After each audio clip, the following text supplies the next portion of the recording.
There's been a big change on my land recently, and if you look behind me, you'll see it. That's actually a power pole, which means I have grid power now on my land. Now, unfortunately, I don't have any footage to show the digging and installation of it because it was done by a professional, and I happened to be on vacation when he did it. However, I do think it's worth talking about for a minute because it's such a big change for me out here. So I hadn't intended to do this. The way it went down was that last fall, my neighbor had made the decision to get a transformer installed down the road and get grid power wired to his house. Now that meant they were going to be digging right down the road, literally feet from my land. And it was really the best opportunity I was going to have to make getting power out here both inexpensive and convenient.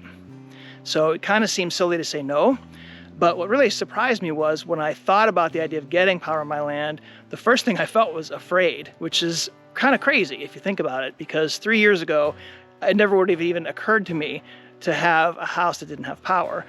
But when I thought about running power out here, and especially putting it in my house, I didn't like the idea. And I think the reason's quite simply that something magical has happened for me out here. And a portion of that magic is definitely that I'm denying myself some modern conveniences. And so I just didn't want, it was almost like the electricity wasn't something that I wanted. It was more like this temptation that I wanted to go away.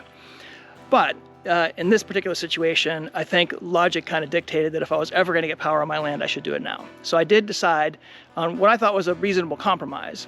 I had them dig in about 15, 20 feet into the first available parking space and just put a 4x6 pole in.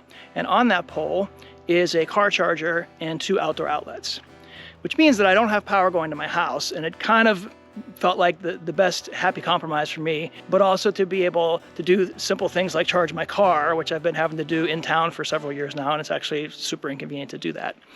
Also, the truth is, it's never like I've been completely off grid here. I mean, I've still had to do things like charge my car, and I've had to charge my batteries for my power tools and stuff.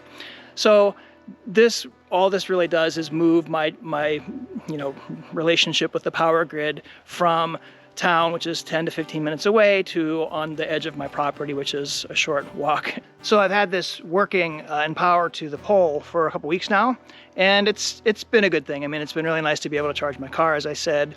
And the other day I actually bought a really long extension cord and ran it to my house and ran a real vacuum cleaner for the first time since I've been here, which was kind of the perfect combination. It really was, moderately inconvenient. I couldn't just plug it into a wall in my house. I had to actually, run 150 feet or so of cord to get it, to get the vacuum cleaner to work. But I have access to it, and that's kind of the feels like the perfect balance to me. I don't want to eschew modern conveniences, but I kind of like it when they're a little harder to get to. There's something about it for me that just produces a certain kind of vitality.